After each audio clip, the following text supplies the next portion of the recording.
And then later on in the day or the evening, I'm going to be streaming during the main event of Mark Magsayo versus Rey Vargas. So take your time out. Like the video, subscribe. I am TstreeT Controversy with Fight View 360. The links to my social media are right down below in the description box. In fact, I'm going to put it up there for you so you know where to follow me at, along with my website, fightview360.com, that has the rankings that are updated monthly in accordance with the sanctioning bodies, the WBC, WBA, IBF, WBO, and Ring Magazine.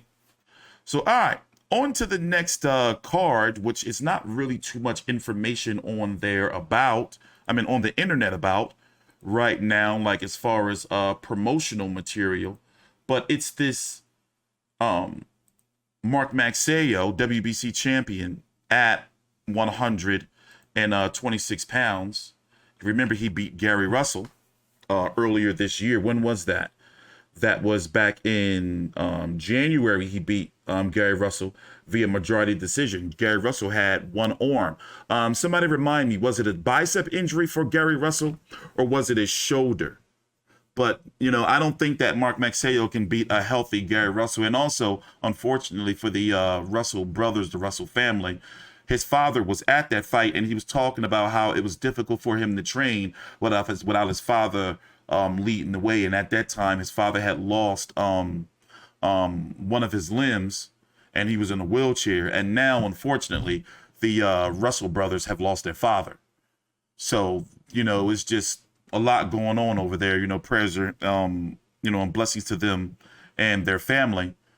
But I'm going to be honest, and I said it during my post-fight video. On a healthy day, a healthy Gary Russell beats Mark Magsayo. Just my opinion. A healthy Gary Russell, a mentally, prepared Gary Russell beats Mark Magsayo, in my opinion. What's going to be interesting is where Gary Russell goes from here. He's going to be there because I actually have a media call that I have to upload that I was on last week where he was talking with his brother. In fact, let me pull up some of that now so you can get a little bit of a clip of that, of what's going on with the Russell brothers.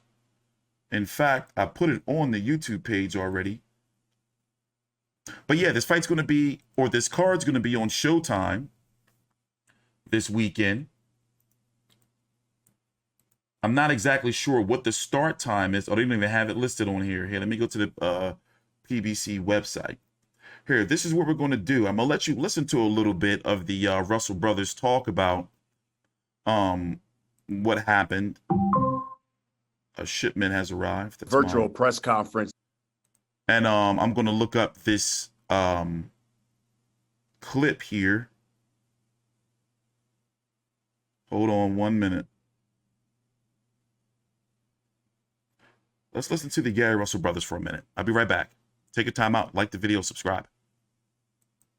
Zoom, you have our heartfelt condolences coming off the loss of your father, who was so well respected, just a gentle giant and a guy who many in this sport just loved. I definitely have to send our condolences to you, my brother. I appreciate that. Absolutely. He cornered the market when it came to a lot of things.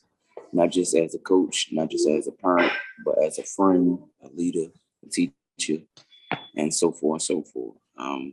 And we don't want to let anything go in vain. So we kind of keep this legacy going on.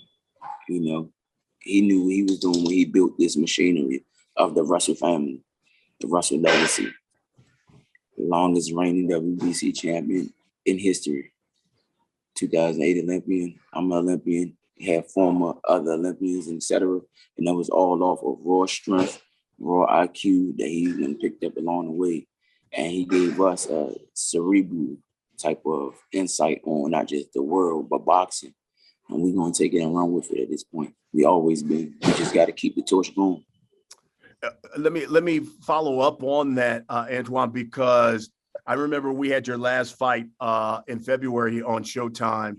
And at that time, you were fighting with a heavy heart because your father was going through some medical issues at that point. how difficult is this fight now, considering he's gone? I think this is, I told myself this is a true coming out for me. You know, I've been having battles. I believe my family all been having battles. A year first, I would say, you know, just a lot of things that was happening for the first time.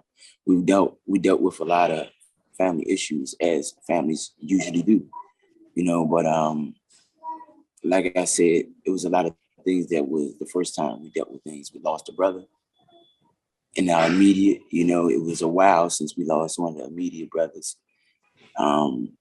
Yet alone, my father, he had surgery before on his knee when he went hunting, blew his knee bone out. But this time he got his foot cut off completely. That was the first. Next thing you know, he had his toe cut off completely. Now we wheeling him around in a wheelchair permanently. He got a prosthetic leg permanently. These are things that I considered as a year first. And now he's gone, you know. And I believe that was just part of life cycle, you know. Life has a role that demands not just excelment, but evolution. And that's part of life. Evolution is we get born, we grow old, and we die. You know, and like he passed these seeds on, and it's gonna be our time someday. So, like I said, we're gonna carry this legacy that he left with us, this information he left with us, the love and the intelligence, and etc. And the foundation that he created for us. And we're gonna keep it going. Let me follow up on that, and with your trainer. Yeah, that's some gruesome stuff right there, man. But basically, I want to let this last little piece play before we finish talking about the card. Gary, right there. Gary, what has this been like for you now? Because you're the patriarch of the family. Now you're the main trainer, not only for Antuanne, but Antonio as well. What has that been like for you? Honestly, I've been falling right in suit. It's something that I've always been doing anyway. I've always was staying side by side with my father, helping, coaching my younger brothers, and etc. It's more easier for me because I feel as though that if a parent doesn't prepare their offsprings for life outside of them or life after them, you know, they have failed you. You know, my father didn't fail us in no way, shape, or form. You know, I feel as though we're 110% prepared for whatever comes our way, and he's equipped us with the skill set and tools and abilities to think our way through whatever it is. So we focus, man. We using this thing as fuel. Oh, and by the way, this is the co-feature. I'm tripping. I thought this was this weekend. This is the this is the co-feature, the Denny Garcia versus not the co-feature, Denny Garcia and Jose Benavidez Jr. July the 30th. Then you're gonna have Adam Kownacki taking on Ali Eren Demirezen. Forgot to pronounce his name, and then you're gonna have this. But this card right here, I pulled it up and I just didn't pull it up. But anyway, the card this weekend is gonna feature Mark Magsayo taking on Rey Vargas. The reason why I got on that topic because we were talking about Gary Russell. Here, let me zoom in for you. It's going to be on Showtime this weekend. You're going to have Mark Magsayo taking on Rey Vargas, Brandon Figueroa taking on Carlos Castro, and then you're going to have Frank Martin taking on Ricardo Nunez. Frank Martin, what division is Frank Martin in? Is he 135? BoxRec doesn't have it up yet. Not that Frank Martin. Get out of here.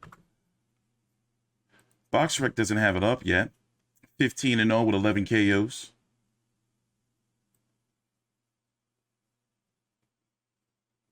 Knocked out Romero Dunio. Okay, he's competing at 135. He is good. Errol Spence promotes him a lot. I don't know if he's acting as his promoter or manager. Brandon Figueroa is back.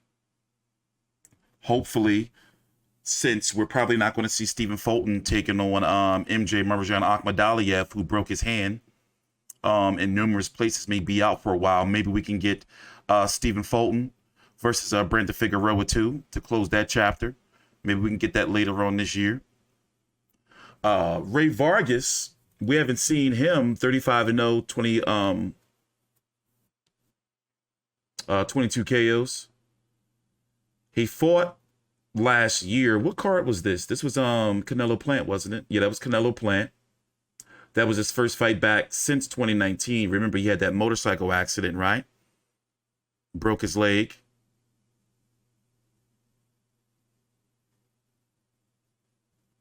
It's a good fight on paper. Mark Magsayo, he can be somewhat, underwhelming. For example, what fight was that where he wasn't looking too good, but then he came back with the KO? Julio Ceja came back with the KO, and he needed that KO bad, too. Had this split decision right here. Filipino fighter. A lot of those Filipino fighters, you never really, know with them. Even when it comes to Jerwin and Cajas, sometimes they'll have the boxing ability, but then what they do is they start getting into these brawls and shit, man, and then they end up getting beat up. So I don't, it's still a question mark around Magsayo. And once again, he beat a one-handed, Gary Russell Jr., who was coming in with some significant issues, as we just heard there, with his, that's how I got sidetracked. We were talking about Magsayo and Gary Russell, then I pulled that up and then got everything all confused. I apologize for that. But overall, I really do like this card, though. Now, I found this at 6:45 p.m., Showtime's having the prelims, which is going to feature Rashidi Ellis taking on, I put it down below in the description box. Let's see. Rashidi Ellis is taking on Alberto Palmetta. And this is his PBC debut. 23-0 with 14 KOs. He was a longtime Golden Boy fighter, but Golden Boy hasn't been doing anything with him.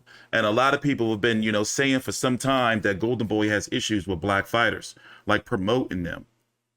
But now, I think that Rashidi Ellis is in either way, what division is he in? 147, okay. He made the right decision. He made the right move. Top Rank couldn't really do nothing with him. As you can see, they couldn't get fights for Crawford. Even though, it's time for Rashidi Ellis to make moves. So he's going to be fighting on the free Showtime prelims, which is going to be at 6:45. And then you're going to have a Ramon Cardenas also on the prelim. So here's the card. On the prelims, you got the Ramon Cardenas open up the card, then Rashidi Ellis, and then you're going to have the Showtime card, which is going to be at, 9 p.m. on Saturday. It's going to open up with Frank Martin versus Ricardo Nunez. That's going to be a good fight. Let's go look at Ricardo Nunez real quick. Brandon Figueroa versus Carlos Castro. And then you're going to have the main event, Mark Magsayo versus Rey Vargas for the 126-pound title. Yeah, I've not heard of his name before. He fought Tank Davis. So that's a good, nice, solid step up. Frank Martin versus a former Tank Davis opponent. Tank Davis stopped him in 2. You think they're fast-tracking Frank Martin? Is he ranked? I believe he is ranked. Let's go check. Where's he at 135? I believe it was his last fight that got him ranked, right? There he is.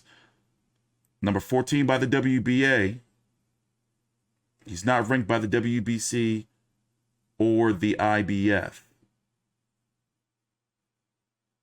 But if Tank want to fight him and choose him, Tank can fight him. But will it sell, though? Will it sell, though?